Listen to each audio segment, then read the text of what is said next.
Hello, my dear High Existence family. This is Eric Brown. I'm back with another beautiful conversation today with Chris Becker. Chris has a unique confluence of interests and expertise. He's coming from a background in physics and chemistry, paired with a multi-decade-long meditation and Zen practice, all complemented with years of personal experience healing with psychedelic medicine. Chris is the author of the recent Healing with Psychedelics, an intimate and actually artistic exploration of his life and healing journey with the complement of these sacred medicines and sacred experiences. So we explore how physics, Zen, and psychedelics all seem to converge on exploring the nature of reality and talk about the work he was able to do and address and where he would like to keep going in his own path and his own process. And if you're looking to explore your own reality, the nature of your own experience, and significantly unlock and unblock yourself, we are still accepting applications for The Ascent, a 2-month transformational incubator with a family of like-minded individuals, all doing the work together to show up for themselves in the world. You can find the link to apply right below this. And as we kick everything off here, enjoy the conversation with Chris Becker on the nature of reality and how to do the human experience.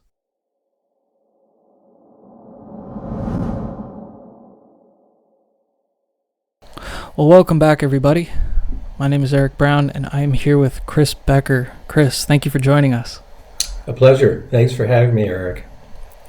So there's a lot of overlap here, actually far more than you might imagine with some of your work in physics that I want to touch on quickly. But to give, we sent people the bio a little earlier leading up to this episode, but can we get a little review just on how you found yourself sitting in this chair talking to me today? Well, it's quite a long path. I'm not sure where you want me to start, how recent, or because it is a long path. But I can talk about more the recent events that have brought me into this position. Is that good? Sure. Yeah. Yeah, well, I've written a book, and so why did I write a book? I wrote a book to share my experience with people. I didn't think there was a lot of first-hand kind of client perspective for psychedelic healing, which is what I'm my main message. And so I'm in my 60s, 68 to be exact. And a couple of years ago, I found myself in a position of being I think confronted is a good word, by my wife and brother, who said, hey, you have to stop drinking. And so I have a history of that, some other things we can get into as well. Symptoms, I like to call them symptoms. And I was drinking a bottle of wine every night pretty much, sometimes a little more. And there was a daily use of pot on and off for a long time, many years, a long time. Mm-hmm. And so anyway, my wife and brother said, hey, you got to stop because it's a problem. It's a real problem. And so that was, I think that you might say was kind of the kickoff of this last chapter in my life, most recent chapter in my life. And so it was very difficult. That's tough to do for people to give up something that gives them comfort, and it's self-medication. It does a good thing, it has a good function, even though people in society mostly don't say that, but it's true. There's a truth to it. Anyway, it's very difficult to do, but they put a lot of pressure on me. So, and maybe it took two of them. I'm not sure, but in any event, I decided that I told them I'd try. I couldn't promise anything. I would try, and then they said, well, you need a plan. You just can't say, oh, I'm going to stop, because usually that doesn't work. So what's your plan? So I said, give me a few days. Let me come up with a plan. So I did a little research, and I looked into things like AA, which didn't seem to be my cup of tea, and other things, medications, FDA-approved medications, which people mostly said were not very good. And I had come across Michael Pollan's book, How to Change Your Mind, a couple of months before, just coincidentally. And so I knew what was in there. And of course, in the beginning of that book, Michael spent some time talking about the research that was done, mostly in the 50s and 60s, before it became illegal to do that work. And there was a lot of work done on addiction, amongst depression and anxiety, all those things. So I knew that was potentially a plan that So I said, okay, I'm going to try this. So then at least that was my direction. So what I did next was I got on the internet. And I started Googling and looking around and reading this, and then that directed me to another article and so on and so forth. And I came across an article on Medium that I thought was very well written, very balanced about the current state of the art or state of the knowledge for psychedelic assisted therapy. And it was written by a licensed therapist in San Francisco.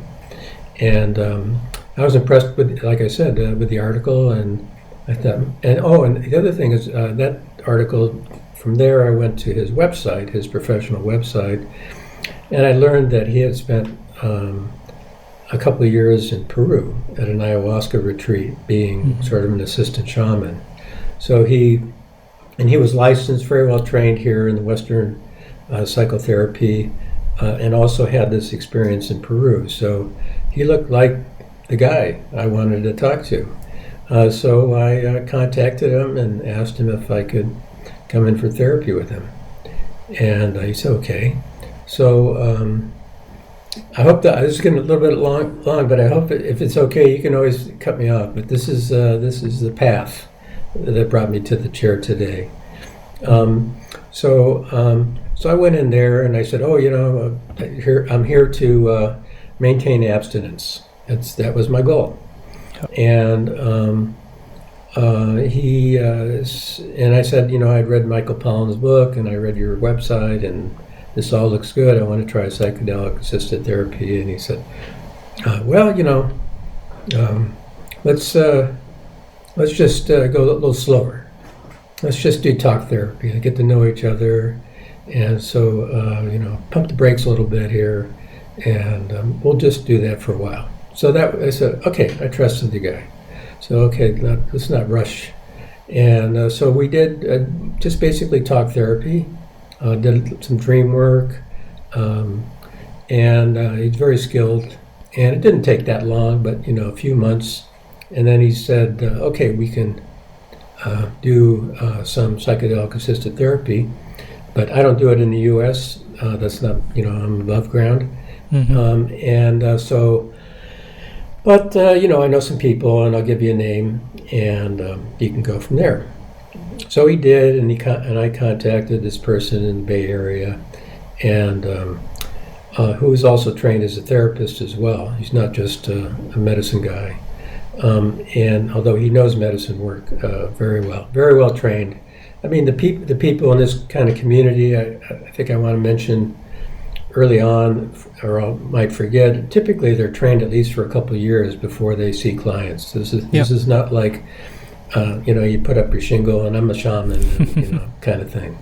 So these are people who know what they're doing, and some of the training is Western psychotherapy, some of the training comes from indigenous cultures, well, anyway, so I started that. I started the psychedelic assisted therapy, and that work, I still do that work in the growth way. But the therapeutic part, the part that needed the healing, was most of, you never say 100% really, but most of it was done in just a few months. And so there was childhood trauma, which we can talk about more, but that was the origin of my problem, and a very common problem in society. And so we worked on that, and the abstinence at that point became not an issue, because the craving went away, and the pain, the internal pain went away. So then that's what is really healing, you can tell. So that I was so impressed, and by this experience that I had undergone. And I looked around the literature, and there were some good books, like Michael Pollan's book, Francois Bourget's book, and some other books, but they mostly didn't have really the client's perspective. And I thought, well, I might give that a whirl. And I'm a trained scientist. I've written a lot of things in my life. Had to write things, and we can talk about that. So I thought, I just started writing. Wrote some essays, and some poetry kind of came out, and put that together in a book. And I think that kind of brings me to the chair today. That's a good roundabout. There's a lot there. One thing I appreciated is with a lot of the news and the coverage and the studies that are coming out in this space, sometimes it's overlooked in some ways that what's actually being studied and what's actually proving to be effective is psychedelic assisted psychotherapy. And sometimes the psychotherapy part gets completely left out and not mentioned. And you get all these waves, and you do get like the Instagram social media shamans who just snap their fingers and suddenly they know how to do really deep inner work. But it's nice hearing that there are those who have deep wisdom and experience being able to steward this, because they can be extremely difficult processes. And another thing I loved is Gabor Mate talks about this really nicely, where almost all addiction is just a response to suffering. And your note on it only taking a few months is like, yes, that's true, and that's part of what's amazing about this space. It's that it takes, once you actually turn and face what you're running away from, it might take just a few hard conversations with yourself and your psyche to actually work through that, but we can spend our whole lives running away from that, and it never gets resolved. And to your point, symptoms come up, and then you find ways to address those, but it might only take just a little bit of time actually looking at them. And it could be way less time than you imagine, because if you get to the root, you cut a tree down at a root, you take down the whole tree, right? You don't have to spend time pruning the branches. So this is beautiful. I want to bookmark this whole space, and actually give some scaffolding in the background and go into kind of your progression over the decades. One thing that came up is that, so you're actually a very accomplished and studied physicist and scientist, and I think that's how you kind of carved your teeth for a number of decades.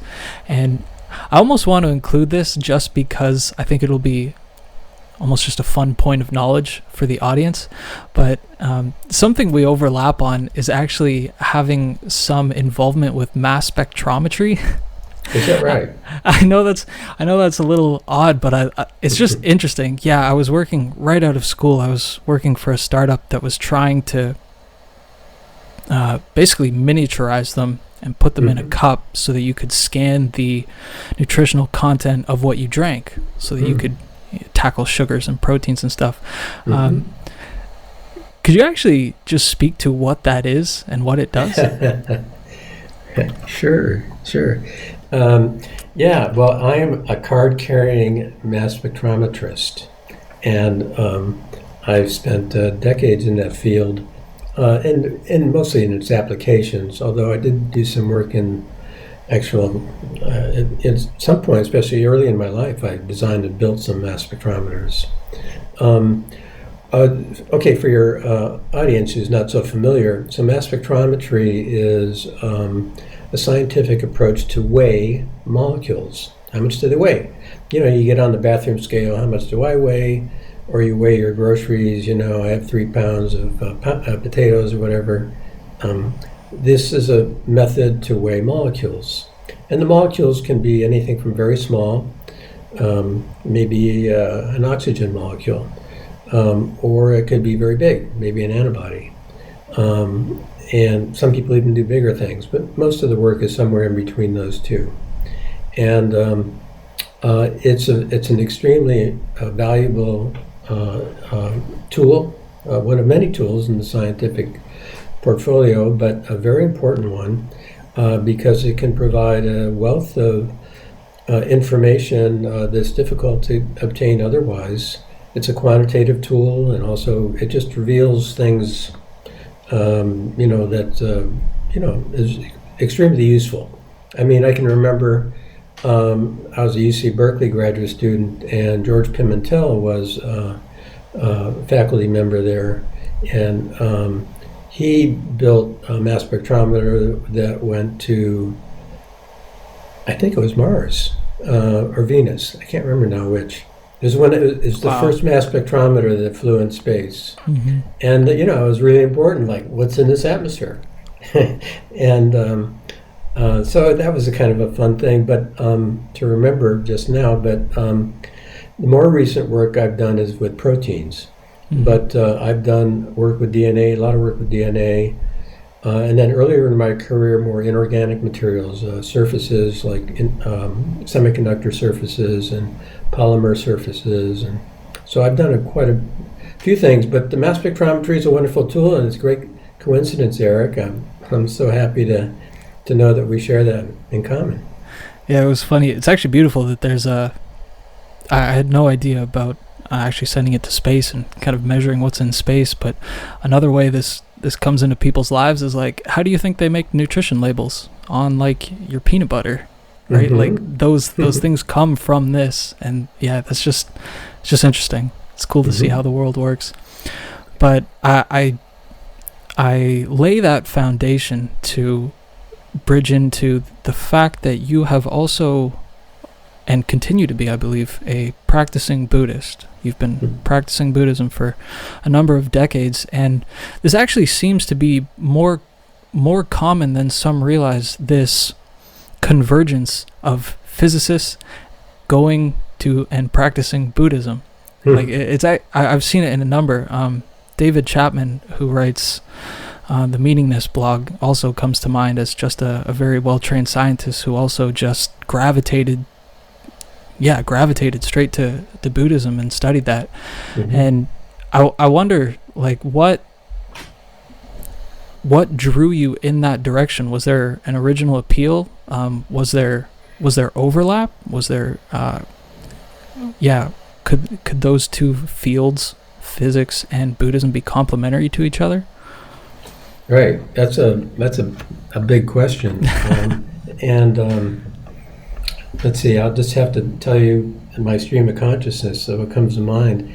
I think one thing to keep in mind, I think it's a kind of a mental outlook that's in common.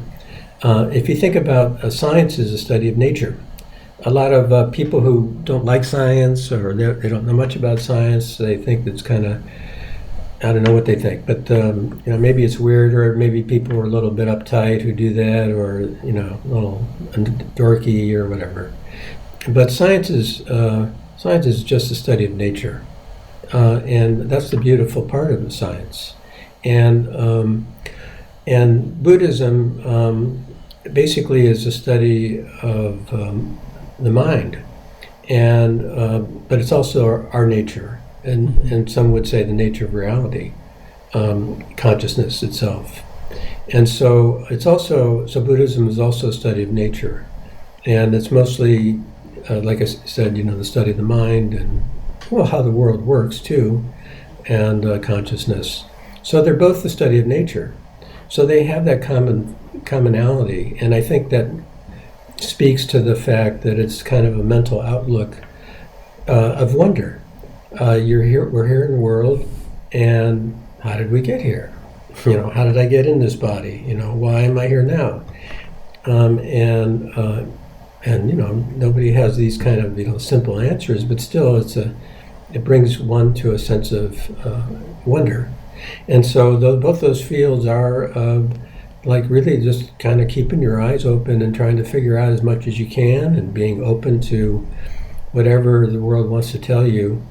And so I think that's the common element that maybe brings people to both those areas in their lives. Yeah, this is something I notice more and more in some of the work I do, and the kind of circles I find myself in, is there's a cohort of people who have maybe grown somewhat disgruntled with the rigidity or the dogma of science, and also the rigidity and the dogma of religion. And so in their kind of search for what fits for them, there seems to be this stumbling into I like calling it like a Mr. Potato Head, where they just take parts of like neo-Buddhism and quantum physics and they kind of shove them together and start spitting things out about the void and how perception creates reality. And there's some, if it's useful for them, that's awesome. But I think having a lack of willingness to really dive into either of them deeply creates just some inconsistencies, maybe some confusion, and yeah, it's a growing phenomenon. I'm seeing more and more, but I do agree that it is both of these are beautiful studies of wonder. It definitely converges on, what is going on here? How do I relate to it? And just how should I be in relation to this weirdness that I find myself around? Right. And I think go ahead, finish, please. I was segmenting to another question. Well, I just wanted to add to that. There are people and authors and societies or whatever that maybe you and I might look at as, I don't know if the word is superficial, but maybe in a hurry to point out the rigid aspects of science and the rigid aspects of religions. They maybe throw the baby out with the bathwater. Yes. And some people are really anti-religion, and I totally get that, because I see a lot of BS in religion, and we all do, right? Yeah. But I think most religions or maybe all religions are founded on love. And if you just kind of like say, okay, well, when you get a lot of power structures, especially men, trying to get ahead, and that's a whole big topic we can talk about or not. But things go sideways, and there's plenty of examples of that. And actually, there's one essay in my book I talk about the koan of abuse by spiritual leaders. Like, well, how is that possible? Bad things can happen, but that doesn't mean there isn't the essence of beauty and the essence of love in these things. Yeah, beautifully said. The baby in the bathwater, I think, is extremely, extremely important and often overlooked. I was actually having this conversation with my friends last week about, because one of my friends kind of has that reactionary approach where he's seen some of the surface manifestations of religion that are difficult and put people through, I guess you could say, undue stress. But the way the framing that came up for me was the instances of the religions themselves may have pitfalls or whatever things they should look at, things that are difficult to swallow, but the role that religion plays at large for humans and just your own psyche, discount that at your own peril, because things stand the test of time for a reason, right? If it's not useful, it gets lost to history. That is just a fundamental rule of almost reality and of humanity itself. And so if both religion and science have continued for this long, there's good reason for it, and it's worth starting with that frame. Like, what is the value that humans derive from this? And then that leads you down some really good paths to explore. Yeah. And in your book, you seem to have settled, I guess, in your explorations, you seem to have settled quite comfortably in Zen Buddhism. And this is, again, one of the branching paths where, someone dips their toe in, where it's like, okay, maybe these Buddhists were up to something. Buddha seems like a pretty chill guy. Like, I want to learn more. As you dive in, you realize, well, it's not just like one thing. There's a number. You can do Mahayana Buddhism, you can do Theravada, you can do Zen. Like, there's a lot. So was there something in particular that had you settle down and find a home in Zen? If that's even correct, please Correct me if I'm wrong on that. No, that's correct. It was, looking back over a long time, you might say it was happenstance, I guess. I don't know. I think it began with books. For me, I think probably even in high school. I think I read a book of Alan Watts in high school. And he was a Zen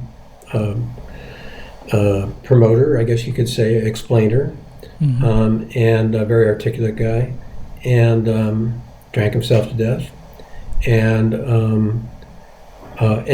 then I thought that was cool. I mean, this was like, oh wow, especially I'm like 18 or 20, and I'm reading Zen books. I'm like, wow, that's cool. And so I thought, and it was kind of the culture at the time, right? So like around 1970, early 70s, people were talking more about Zen than they were about Vipassana. I mean, it was just in the culture. It's just the fact of it. And so I think that maybe that's why I say sort of happenstance, and that is, that was what the culture was talking to me about, and so I was listening.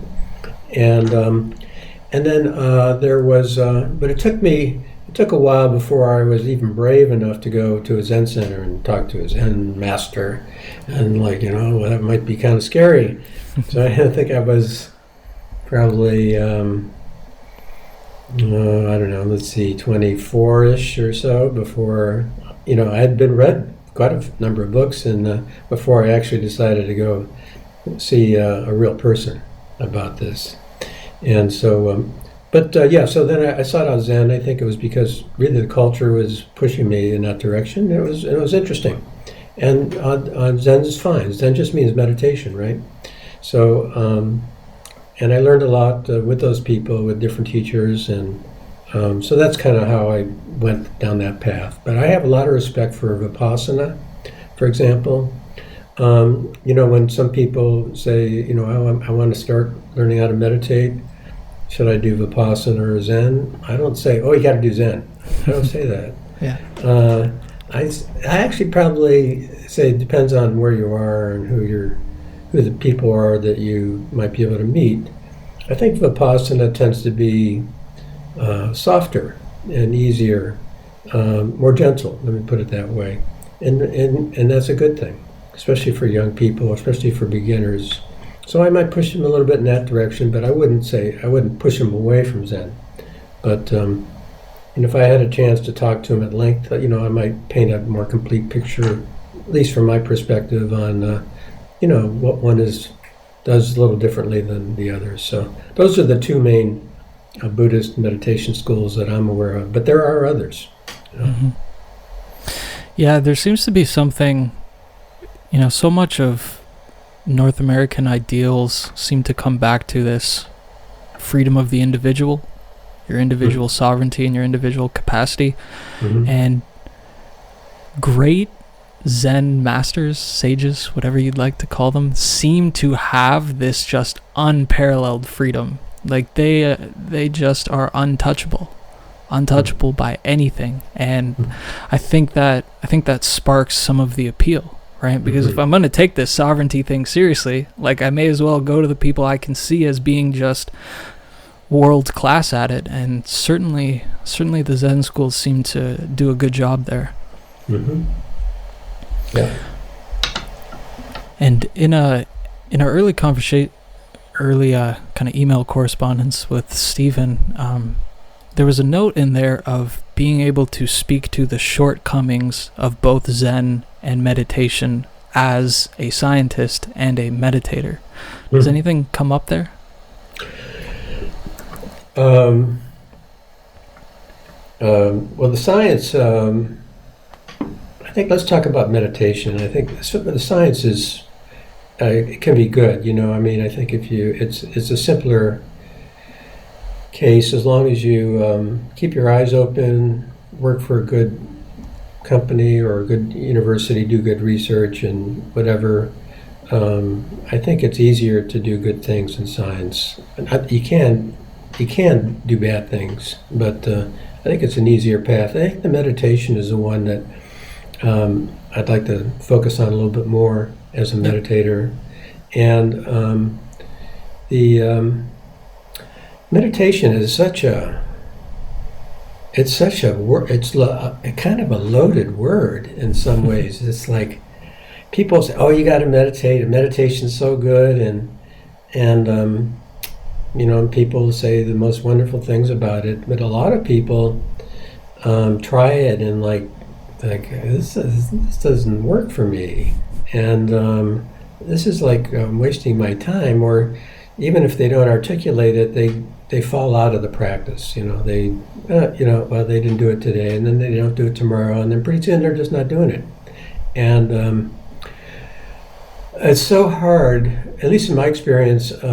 Instruction is often lacking, and because if you asked a lot of people, especially people who have done some meditation, whether it's 1 week or a decade, whatever, how do you meditate? Just say, really, be real clear with me. I'll give you 5 minutes. Tell me how you meditate. You will get some interesting answers. And you will get some different answers. And some people will say, "Oh, I watch my breath," or I do a mantra, you might. What happens when does your mind ever wander? Well, they might say, if they're brand new to it, they say, "Well, yeah, sure, my mind wanders sometimes," but I don't worry about it. I just come back to my breath after I realize that, and that's good instruction. And that's what any instructor would tell a meditation student, because when you first sit down to meditate, that's really what you're going to do. You're going to have a lot of mind wandering, or monkey mind is the vernacular, right? Mm-hmm. And because that's natural, and that's how we're trained. Our brains have been trained to do that, and it's just the way how it is. But even though people are instructed to don't worry about it, it's natural, it's normal, be gentle, come back to your breath, it still frustrates the heck out of people. Yeah. It's okay for 1 day, but you're doing it for a month, or you're doing it for a year, and you feel like you're getting nowhere. This is meditation. I'm just sitting here, and I'm thinking about the laundry. I'm thinking about my trip to Paris. I'm thinking about whatever it is. And this is meditation. And then of course you have the zealots who say, "Oh yeah, I'm a meditator. It's so wonderful, and it's just changed my life." And they may not really know, has it changed their life, but they decided it changed their life. And so it's a very, in some way, complicated story about meditation. So it's kind of a warning. I don't want to warn people away from it, but I want to warn people that it's easy to make a wrong turn. It's easy to go down a blind alley, and if you have a really good instructor who you can trust, that's really a positive thing. But the bottom line is, you sit there in good posture, you try to relax, accept yourself, be self-loving, self-compassionate, and say, "What does this mind do?" Just watch it. And there are different techniques, and I think watching your breath is good for beginners, but it's not something I would recommend over a long period of time. For more experienced people, I would recommend open monitoring. People call it that, or shikantaza is the Chinese word, where a good analogy for that is like you're sitting on a train, and you're looking out the window of the train, and you see the landscape kind of going by, and you're just looking at it, and you're not judging it, you're not reacting to it, you're just watching. Oh, there, it's going by, there it is, it's going by. And that's meditation. And people would go, "That's meditation? What is that? That doesn't sound like meditation." But it actually is a meditation.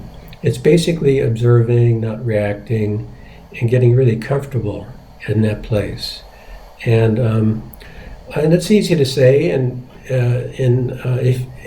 the trouble with and not all that hard to do, really, if you have the right attitude or you get used to it.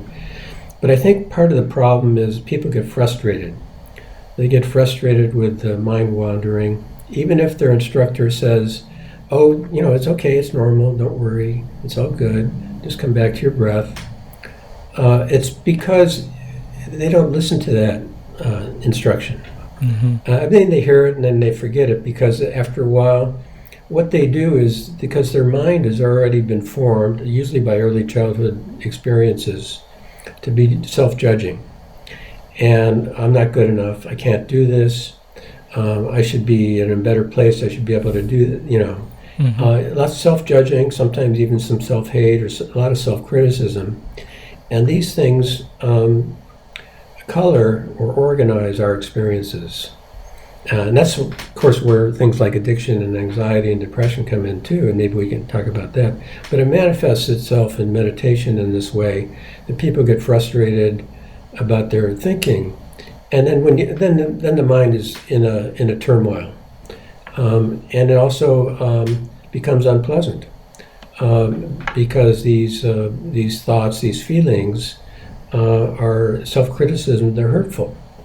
And you're basically asking yourself to sit down and be hurtful to yourself. And that doesn't work.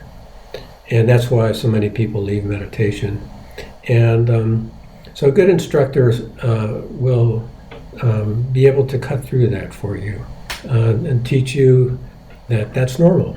And not just normal to have mind wandering, but it's also normal to try to hurt yourself. And that's something that we've been taught to do, and that it takes some work. And you just have to be kind and patient with yourself. Yeah, this is extremely important, because just a few minutes ago we were talking about how some Zen disciples can be this epitome of like sovereignty and freedom. But what we forget sometimes is that they also originate in cultures that are in schools of thought and wisdom traditions that are extremely rigid. They're very structured. There's always a teacher-disciple relationship. It's often done in a very specific container, like a monastery or something like that. And it's like that for a reason. This is the same thing with plant medicines and kind of ripping them out of the indigenous containers that they come in. It's like these things have been set up in this way for a very, very good reason, because there's a lot of ways you can go astray. And then you get into uncharted waters. You get into very difficult things. You get God complexes. You get self-harm. You get just breaks from sanity completely. And it's like the inner work is very difficult. And so you need the container to be as safe and structured and secure as possible, because even when that's set up that way, it's still going to be hard on you. And when we port these things over and kind of just take the surface level of what it is, we find ourselves in some very difficult waters. Like, I'd actually invite people, like, you can find many stories online of really difficult experiences people have at like Vipassana retreats, something you would chalk up as being 10 days of sitting. What could possibly go wrong there? And it's like, well, people leave in ambulances. Like, there's real harm that can happen there, because again, you're looking at the nature of reality and the nature of yourself, and that is both beautiful. It's like anything powerful, right? It can be powerful good. It can be powerful if used the wrong way, in the wrong way as well. Right, and a lot of that has to do with the ego, and when the ego becomes threatened, a lot of electricity is generated, and it can be difficult, and it can be dangerous, as you point out. Yeah, it's just tread carefully, right? You can go great places, but you have to go there. You have to go there intelligently. And it's even, an example I love that you brought up the train example and watching these things go by. And it's, it can be kind of annoying, I think, to many. It's like you're thinking about the laundry and you watch that thought go past, and you watch like your trip go past. But it's a whole other thing when you're like, oh, I don't feel worthy, and you kind of watch that one go past.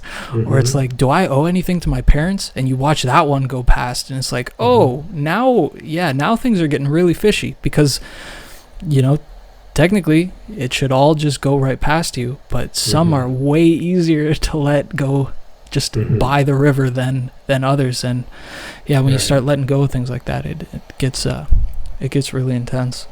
Well, yeah, I think that's one of the things that I didn't appreciate until more recently in my life was because I'd been doing Buddhism for a long time and come across different teachers, and of course there is this whole history about a lot of teachers who were abusive. They may have some spiritual insight, they may be able to give you some instruction, but they may not be healed themselves. And there's a phrase called spiritual bypassing, where people get into spirituality, meditation, yoga, whatever, but without attending to their psychological wounds, usually from childhood. And so, and I'm sure there are a lot of good meditation teachers who have done that work, but I think there's a lot who haven't. And so I have a lot of respect in talking about psychedelic assisted therapy for finding, again, you have to find the right person, but a good therapist who can help you. Somebody, like I said, who's really been trained and has taken maybe a couple of years or more for the training, and ideally has even more years of experience, and somebody who you really can trust and work through a lot of those things. And I think one of the things, I was just writing another essay recently, and it was somebody asked me about, well, do you think that meditation can help your psychedelic trip? And he was sort of a psychonaut, and he wasn't like really with a good guide and whatever, but kind of young and excited about taking LSD and whatnot. Anyway, and mushrooms, and could meditation help your trip, basically? And I said, well, yeah, and explained, I think it can keep you calmer, keep you more focused and whatever. But I think an interesting thing is the reverse of that, which is, can the psychedelic assisted therapy help your meditation? And I don't think we talk about that very much. And I think that's a worthwhile topic to consider, because it does that deep inner work, deep psychological work that can open up your mind. And the consequence is it can open up your meditation. And a lot of meditation teachers, I don't know, it's, again, maybe it's religion. They don't want to hear about psychedelics. That's a foreign object, a foreign thing. It's not pure. It's not what we do here. Although there are some people, like Jack Kornfield's a good example, who writes openly about, there can be value in psychedelics. But anyway, I'll just throw that out, that psychedelic assisted therapy can help your meditation. So it's just another thought for your audience to consider. Yeah, and a really important one. A way this comes up a lot is, like, often we go into these experiences or the therapeutic context to, so that we can show up for life again. But what I see in some is we get caught in this loop where it's like, well, I just want to go back to that experience and, see God again and go hang out with him. And it's like, I thought you were doing this so you could come back to real life a little better, not just stick in this world as many times as you can, right? And so, yeah, it's very important. It's like, can you actually bring this back into life? And a great way is like, well, the act of meditation, the practice of meditation, it can actually, they augment one another. And it's important that you can actually bring these things back into your life and not just get lost in it. Right. I've actually been... go ahead, please. I've been watching this guy named Jamie Wheel talk a fair bit, and he brings up this idea of 3 different types of addiction. You have the biological one, right? There's a chemical missing, your body craves it, it has a response to it. Common, everyone knows that one. There's psychosomatic, where it's like it's just a part of my routine. This is something that I think marijuana world is going to have to reconcile with, where it's not physically addictive, but like you're basically addicted. You do it for everything. You do it to hang out with your friends. You do it to enjoy life. Like, that's an addiction, seriously. But he brings up a last one, which is particularly pernicious in the psychedelic space, which he calls ontological addiction, which is basically like the world that I'm in on these experiences is so real and so super salient, and it's just so powerful that I just try to go back and back and back because it's the ultimate reality, it's true reality. So I'm just gonna go off there as many times as I can. And again, if that is coming at the expense of your life, that's an addiction. That's the definition of it. It's like a behavior you can't stop that ends up doing harm to your life. And right. Again, these things are hardly even spoken about, let alone digested by people and practiced. Well, that's a very important topic. And it also applies to meditation as well as psychedelic use, because some people will approach meditation to have some sort of spiritual experience. And and there's nothing wrong with that. And there's nothing wrong with taking psychedelics in the right context and safely in a good container and so on and so forth. Set and setting, but we live here on this plane. And it's good to have other experiences because it does teach us lots of things. It teaches us about there's other aspects of reality, there's other aspects of life. But the real value that you can realize, I think, is how do you bring it back here? How does it impact your life here? How do you react? How do you behave with your your partner, your friends, the guy you meet down the street, whatever? How does it affect you there? And that's really, if you can't understand that point, you're missing the big picture, as you pointed out, and I totally agree.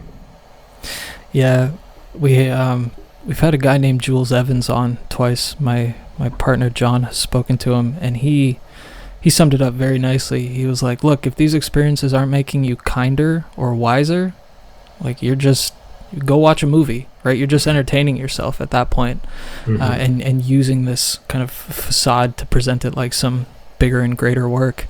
Right. And so we've spoken a fair bit, and this is, on this podcast, about the potential of these experiences to heal trauma. And over again, I've tried to underscore that trauma isn't just like a head-on collision in a car and you get like head trauma, right? There's a lot smaller and more nuanced ways that anyone, and arguably everyone, can go through trauma and have that hanging around with them. But you bring up in your book almost a nicer frame that I like, which is the ACE definition, or the adverse childhood event idea. Can you speak to that a little bit? Sure. The ACE, the acronym ACE for adverse childhood event, is a acronym that was coined. I'm sorry, I can't remember the author's name. Folletti, maybe, was one of the authors. It was the original study was a very big one of 17,000 people, done at Kaiser Permanente in Southern California with the CDC. And the CDC being a Center for Disease Control, we hear a lot about them with the pandemic, but they were involved in this too. And what they found was about 2/3 of the population, of the adult population, had suffered one or more of these ACEs, these bad events, bad stuff. And they have a form, I reproduce it in my book, and there's a link to where you can get it online, that you can fill out for yourself. And there's 10 questions. They have 10 different kinds of experiences.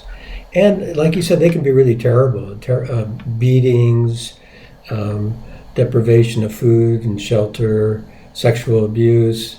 There's all kinds of other ones, so divorce, separation of parents, violence against a female in the household, and also more subtle ones, including ones that I think are even more subtle than show up on the form. But there's a neglect by parents. Basically your parent was kind of AWOL. They, for whatever reason, they were depressed or something, and they just weren't there for you. They couldn't love you like you needed or deserved to be loved. And but there can also be even more subtle ones, like I said, that don't really show up on the form. which is a friend of mine was telling me they were raised by very strict religious parents, and their behavior was quote unquote corrected frequently. Mm-hmm. In other words, they were changed. And that's what we talk about, the loss of the original self. That happens to actually the majority of us. It changes who we are, and we kind of go through life kind of managing. And it's natural to, natural and appropriate for us to devise different schemas, or organizing principles to survive when we're little, because we don't, what do we know? And so, but nature gives us these ways to maneuver. Oh, maybe we get clingy, or maybe we get withdrawn, or we act out in certain ways, or whatever. We're trying to get what we need, in whatever, maybe dribs and drabs, but we try to get what we need. And so these ACEs basically affect us, and they affect the majority of the population. And that's why the majority of the population has some sort of problems. A lot of them, people will, they'll be in denial about them. They don't want to talk about them, even including to themselves. They don't want to admit that they're drinking too much, or that they're kind of craving sex all the time, or sex has got to be a certain way, or they really love that fast car. They got to have that fast car, or the sports team, and they're just thinking all the time about their sports team and who's getting traded, and overeating. See a lot of overeating, anorexia, many different forms, including spirituality. Yoga is great, but when it becomes like your obsession, it's an addiction. Yeah. And what you're doing is you're covering up some sort of pain that's inside of you, and that's what. And most of us go through our lives to the grave with it, and. But that's kind of my message. That's why I'm here. I know there are others. I'm glad to join the chorus. But there's an opportunity, and finding a good therapist, a really trusting, loving, qualified, skilled therapist. And psychedelic medicines are extremely powerful. They're not drugs in this context. They're medicines. The earth brought us them. They're part of nature. And there's some synthetic ones which are like, the earth ones. MDMA is a good example. That's a very powerful, can be healing if it's done properly. And they're fast, relatively speaking. You can have courses of treatment that might be a month or a year. It's not a race. Some of these deep wounds are deep. They're really embedded deeply into our psyche, into our brain structure, and how we live, and how we organize things. And you first get into therapy, and you're trying to basically fool your therapist, or you're fooling yourself. Of course, the therapist will see that, but you have to be gentle with people. You can't force them into positions where they'll just be defensive and they'll walk away. So it can take a little time, but psychedelic assisted therapy is a tool that's a wonderful gift. And so I ask people to look in the mirror, knowing that denial is very common and it's natural. If you have any of those kind of symptoms, depression, anxiety, you worry about stuff, maybe even compulsion, obsessive compulsive disorder, any of these addictions, again, and not just drugs or alcohol, they're eating, sports cars, whatever, things that you're kind of obsessed about, those are symptoms, and they're real symptoms. And so if you want to be at peace and love your fellow man, then think about change. And so that's what you and I are talking about today. Yeah, spot on. Yeah, it's one of the things I actually really appreciate about your book is that there's both personal stories throughout. There's really solid science and ideas. There's also poetry interspersed, and then mixed in with that, you get like clinical psychological surveys that you can check in on yourself with, and that mix makes for a really exciting read, which I love. And thank you. As you were explaining that, what came up for me was actually, it's one of the things that I first found really useful about meditation was it was almost a barometer to things I was hiding from myself. Because in theory, it should not be difficult for you at all to sit peacefully on a couch or a chair doing absolutely nothing. Like, you should be able to do that just whenever you damn well please. But you'll notice that things come up. And if you don't run away from them, they might actually have some nice messages to share with you, because then over time, right, you do the experience integration work and it actually calms down by itself because you're addressing these things. And it can be a nice little, again, very beginning of the conversation, you use symptoms. Some of the writing on our website, we've used like warning signs or like alarms. Like these things like are like an alarm or a barometer. Yeah, those are good analogies, yeah. Yeah, and there is I'd be remiss if I didn't bring this up. There is a part in your book where you introduce the concept of the celestial washing machine. Can you explain what that is and what it's like? Well, that's a term I came up with to describe a journey on psilocybin mushrooms. And a very common course of treatment that people use in the community, or the trained community, that I've been fortunate to be introduced to. They'll use when they bring somebody into therapy, again, usually starting with just some talk therapy, and then when the client's ready, then they'll bring in medicine. And the medicine they usually bring in is MDMA, usually for a couple journeys with MDMA. It's because it's very heart opening. It opens up the person, their emotions. A lot of times their emotions have been shut down. And it's just a heart opening, and it's a wonderful medicine used in the right context. But after that, very frequently they'll offer psilocybin mushrooms. Now, a mushroom trip is usually a little rougher for most people, and but it does some wonderful things. It can show you things that have been hidden that you might not otherwise see, for example. But it can be a little bit rougher, and so my term for it is the celestial washing machine, because it's spiritual. That's the celestial part. And the washing machine, it does clean you. It can clean you, but it can toss you around a little bit, like the agitator in a washing machine. It can twist you around a little bit too. So it can be a little bit rough. So that's the background for that phrase.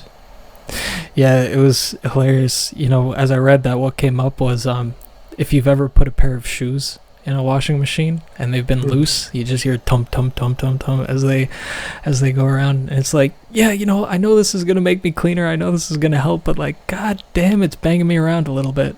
Oh, that's right. Beautiful. Yeah, it's good to have your trusted guide therapist with you, to give you that support. The container, of course, it's setting and intentions and integration, all those wonderful things. But also they're there for you. They're there with you. So sometimes it gets pretty rough. It can be very, sad and challenging and emotionally just really difficult. And so that's when they can, hold your hand, put their hand on your heart, do things like that. And so that's why you don't want to do these things alone. Yeah, it's an extremely important point there. Were there any, I guess I would call them insights, were there any key moments for you as you were going through this yourself in terms of kind of reconciling with addiction? Was there anything that stood out as like, that was an important reframe, that was an important experience? Well, yeah, I mean, I had to go, in my particular case, I had to find out what was going on, what happened to me. And most of it was repressed memory. But the talk therapy helped kind of loosen some things up and get maybe a couple handles appeared, all this memory appeared, oh yeah, let's talk about that memory. And then slowly, little bit by little bit, you kind of like, you're following a path. It's like you're, you're looking for, an animal track or something. You're kind of like a detective. Yep. Your therapist is with you. You're working together. but you have to both be on the same path and your team. And then you do that, you continue that once you're into the psychedelic therapy too. And so in my particular case, I had to go to pretty early childhood. I was lucky to find a couple memories when I was 4 or 5 years old, and then some came up even earlier with the medicine. And they're mostly, for me, abandonment, injury, and threats of abandonment, and also just basically living a pretty lonely, unloved childhood. It was my sad story. And I had to go into that in real detail, not just talk about like it's a book chapter title or something. I had to go into those experiences. I had to relive those experiences with a guide for support and with that strong medicine. So you really had to, some people talk about abreaction. You have to go to that experience, and it comes up in PTSD a lot too. The medicine helps you do that in a safe way, and helps you resolve those things in a safe way. And so that's the pain that has to be healed. That's the fundamental healing aspect, a fundamental healing part of those journeys. You have to get back to those places where you got hurt, where you were injured, and it could be a particular event. It could be a string of just loneliness as a child, or all kinds of situations, right? But that's where the healing takes place. And then when you get the healing, then the craving stops, because you don't have the pain you're not trying to cover up any pain anymore. So that stuff falls away. You're more at peace with the world. It's easier to be present with people, love them. So it has lots of wonderful ramifications. Yeah, it's a cascade that just continues to give back. It builds on itself. What came up, this is something I think when people are on the outside looking in of some work like this, or even as we start, I think we kind of mismatch, which is often it's viewed as a gaining or an accumulation. I just need to read these books, I need this practice, I need this practice, I need this experience, and my life will get better. But I think a lot of time, or at least in my experience as I've gone more, it's actually a removal. It's a letting go. It's a less and less. It's, I don't need this. I don't have to have this. Oh, I thought about this wrong, and I can completely let go of that emotion because it was just, I was telling myself a bad story. So it actually seems, and this is why on so many of these experiences, these phrases like surrender and let go always come up, because it's not, in some cases, and in some experiences, you are actually getting something like an insight or just a new experience that helps. But equally, it can also just be a removal, a letting go. It's, you were carrying this around your whole life and you don't need to. It's a weight that wasn't yours to carry originally. So there's and I'm not sure, at least in the circles that I'm in, I don't see that mentioned a whole lot. Just the actual, it can be equally letting go of things, getting rid of things, rather than just simply, have you read these 10 books? Have you tried this experience yet? What about this kind of meditation? Right. You can also ask yourself, like, what is there to get rid of? What is there that I don't need anymore, that I'm still holding? Right. And the medicine sometimes will show you, and you may not necessarily know exactly what it is or how it came to be so important in your psyche. But they can oftentimes show you and then help you let go. And it's a process, it's not like snap your fingers and it all works better. It can take a while. It can take quite a number of journeys in the right context in therapy. Going back to the original injuries is really important, to let go of them, to resolve them. This is a good word for that. But there can also be just letting go of fear of death, letting go of some any kind of injury or a worry. I did that wrong. I made a terrible mistake in my life when I did that. And like, okay, you did, okay, but it's easy to say, you just let go of that. But to do that deeply in your psyche it takes some work, and the medicines are very helpful for that. I don't want to say you have to use the medicines for some of those things, but they are powerful, and therapy is extremely powerful in the right hands too, just in general for those kind of things. Yeah, I was gonna say reconciling your fear of death is no easy process. If you think you're gonna get that done in an afternoon, like you might be surprised by how long that can take. Well, that's the ego, right? The ego's afraid, and the most important thing was a lovely little phrase my guide told me about. It's written by a rabbi in the 19th century.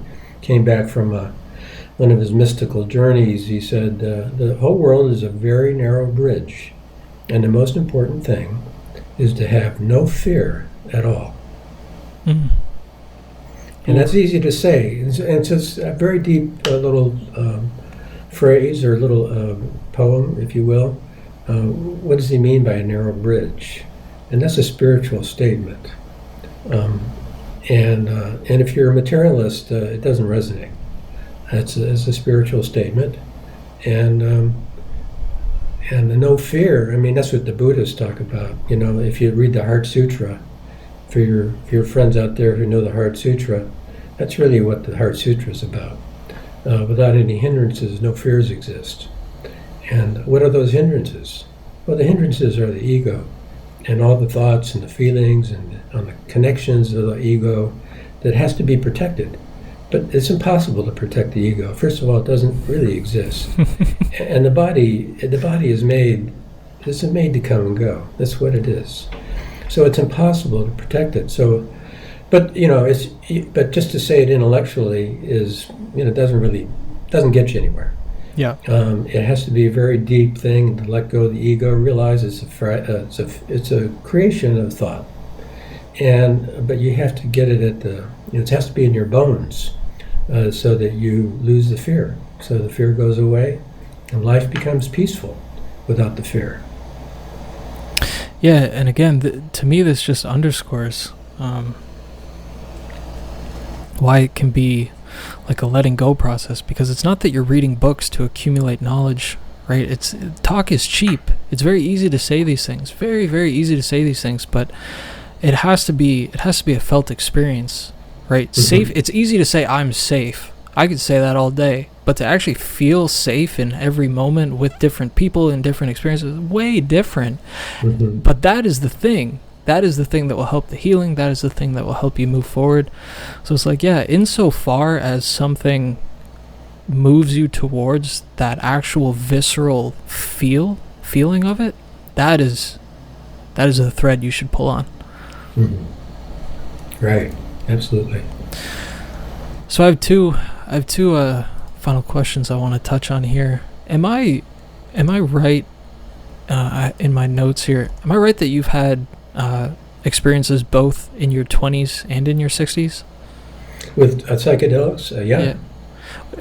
Was there a notable difference between the two of those? Like that's a far age gap, which is really interesting. Yeah, big age gap, and they're pretty different. Well, first of all, in my 20s, I was very naive. This would be in the 70s and 1970s, and I think give a little context. So popular books at the time, besides some Zen books, but more along the psychedelics, was Carlos Castaneda. Mm-hmm. Maybe some of your listeners know about that. And he wrote about shamanism and peyote. Peyote was the psychedelic that was used in that community in northwest Mexico. And so I was excited and impressed. It's very exciting. Like, oh, shaman, I want to be able to turn into a wolf, and I have shamanic powers, and I have all these wonderful insights, and I'll learn about how the world was created, and learn about God, and or whatever. Mm-hmm. So we went and got some peyote. We found some peyote, and so I had several peyote trips, maybe a half dozen, some LSD trips. One mushroom trip, which was probably, I think, was my last journey. And without going on too far, They were naive. There was no such thing as set and setting. I didn't even have a sitter, let alone a guide or therapist. Yeah. And we didn't know what we were doing mostly. But I think the peyote was the positive part of that experience. It gave me a sense of awe, a kind of a sense of the sacred. You might call it a spiritual appetizer. And I don't regret that. The LSD, I'm not so sure what it was doing for me. My last LSD trip lasted 24 hours, and I decided I wasn't going to do LSD again after that. I got a little anxious towards the end, like, am I going to come down? Is this forever? Yeah. So that was my LSD, and the last journey I took was magic mushrooms. My buddy and I were traveling in southern Mexico, south of Oaxaca, and we took some down to the beach there. And just to tell you how naive we were, these were fresh mushrooms we got from somebody in a mountain town on the way from Oaxaca down to the beach. And we didn't even weigh them. We had no idea how much we were eating. Probably a lot. Classic. And anyway, we got down to the beach, and unlike the peyote journeys, which I thought were pretty, there's a vomiting because of a thing, but still they were gentle experiences. The mushroom just kicked my ass, and it was the earth medicine saying, you are not ready, and you are not allowed here. And so that was my last journey until my 60s. And actually, with my therapist, I did. First of all, just a quick summary: it's very naive and not well done, and limiting from that point of view. And then, there was a whole career, family, for decades, paying the mortgage and all that kind of stuff. But just to get back on the mushrooms, so I think the last one I did in my 20s was down at the beach, a little hippie beach in southern Mexico. And I got my ass kicked. And then roll back for more decades to the present. I'd done a couple of MDMA journeys with my guide therapist, and he said, "Well, let's do some mushrooms next." And I was pretty scared because I still remembered my experience with those mushrooms down on the beach. But it was a different different situation. It was in the context with set and setting and intentions and integration, and he was there with me, the safe container. It was introspection. All those early journeys were with eyes open on the beach or, somewhere else.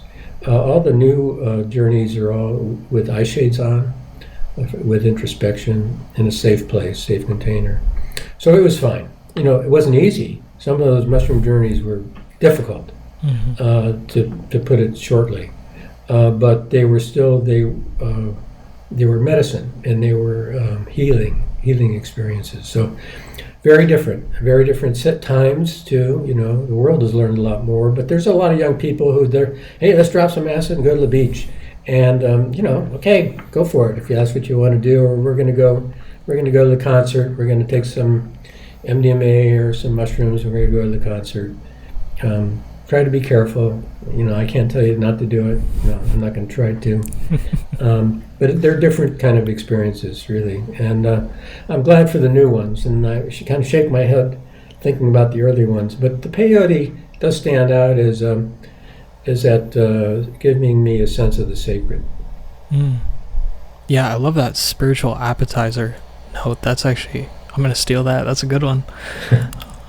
And the end there actually wraps beautifully into the last question I have, which is, I think I have an idea of this. I think you've shared quite a lot on this. What is your current attitude about the current emergence of the medical model, the studies, the legalization efforts, the decriminalization movement? Well, first of all, this should not be criminalized. That's really terrible. If you think of the history of mankind, it's only in the last 50 years that these things have been outlawed. That's an aberration. For millennia, they were part of society. treated with respect, treated in an organized way, a shaman or a religious leader with an elder who had experience, and that's how it should be. Now, then you get into more detail.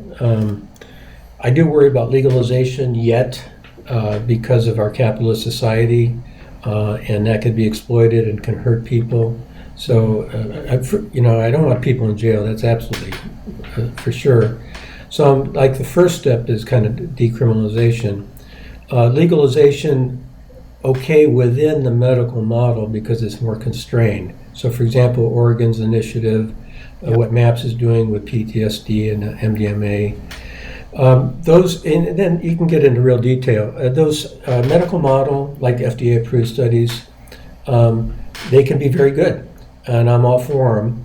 They can have some limitation. It's good to know that. You might want to work with a therapist guide, and it might take a year. And the medical model says, oh, you got X number of sessions, and blah blah blah, and you may have a limited number of people to choose from, and the cost and whatever.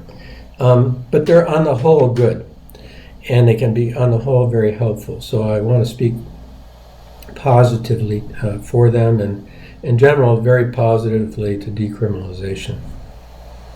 Yeah, couldn't have said it better. That's beautiful. Is there anything you want to leave people with? Is there anything anywhere you want to send people? Anything you want to share? First of all, thank you, Eric, for having me today. It's been a real pleasure and an opportunity to talk about what I like talking about, which is that there's a lot of pain and suffering out there. There's a way to heal that, and there's more than one way. But I do want to speak positively for psychedelic-assisted therapy with a very well-trained guide, taking your time, and look in the mirror or ask yourself, do I have these symptoms? Do I have depression? Am I smoking pot every day? Am I drinking every day? And do I'm always thinking about what else can I buy?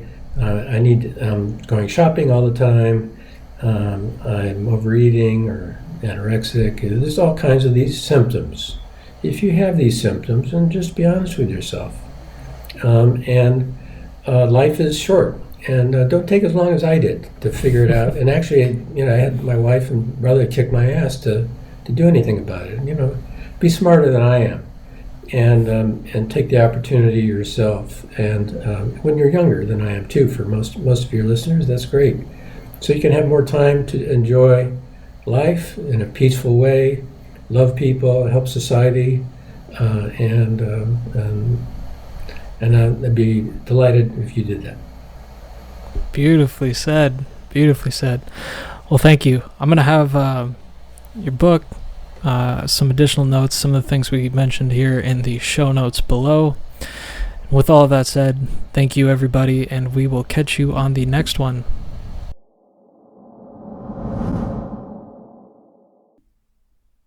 Hello again, everybody. As always, thank you so much for taking the time to drop in here with us.